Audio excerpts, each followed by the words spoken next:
There's the main reservoir right down below me. Sure beautiful out here. Hopefully I can get this camera ranged right so that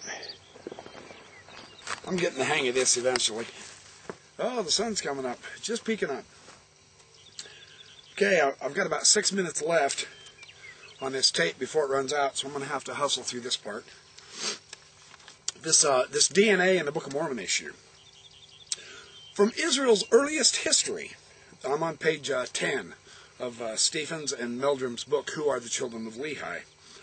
From Israel's earliest history, its gene pool was a melting pot of ethnicities and nationalities. Now this is true. This is the historical record we're facing, folks, with this DNA issue.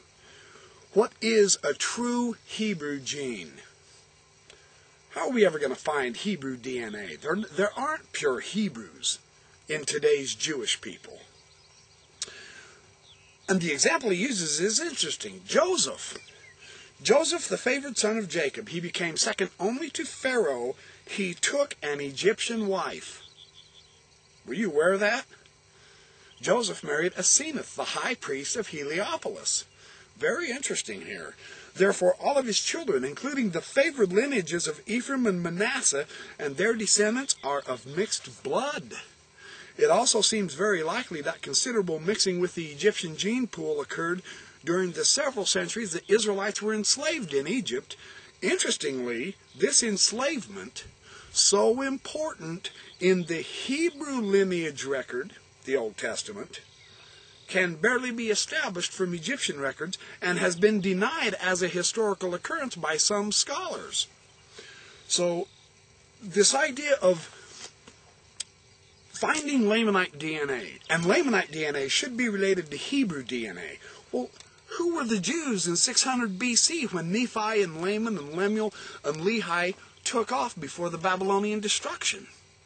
Who were the Hebrews? Were they a pure stock of genetic Hebrew DNA? Not a bit of it.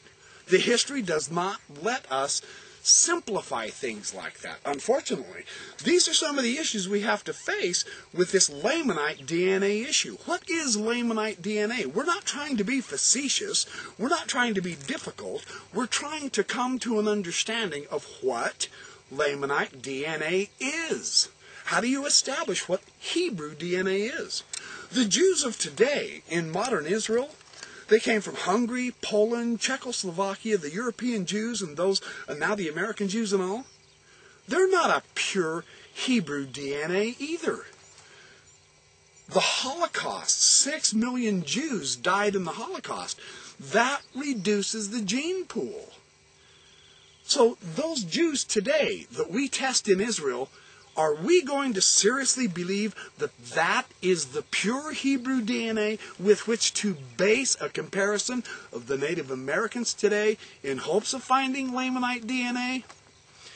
That approach is utterly naive and ignores the historical complexities of the reality that's facing us. DNA is an exciting branch of scientific research. But let's understand it properly. Let's realize the implications and the difficulties and the limitations. Without having a correct contextual understanding of what data we can use, then we will never come to the truth of what DNA proves and disproves.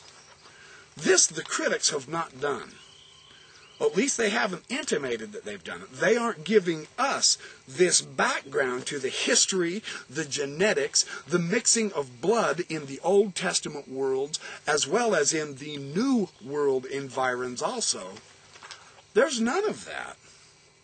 If we don't have this background, we simply aren't going to comprehend the issue. So the fact that DNA refutes the Book of Mormon, that argument's simply false.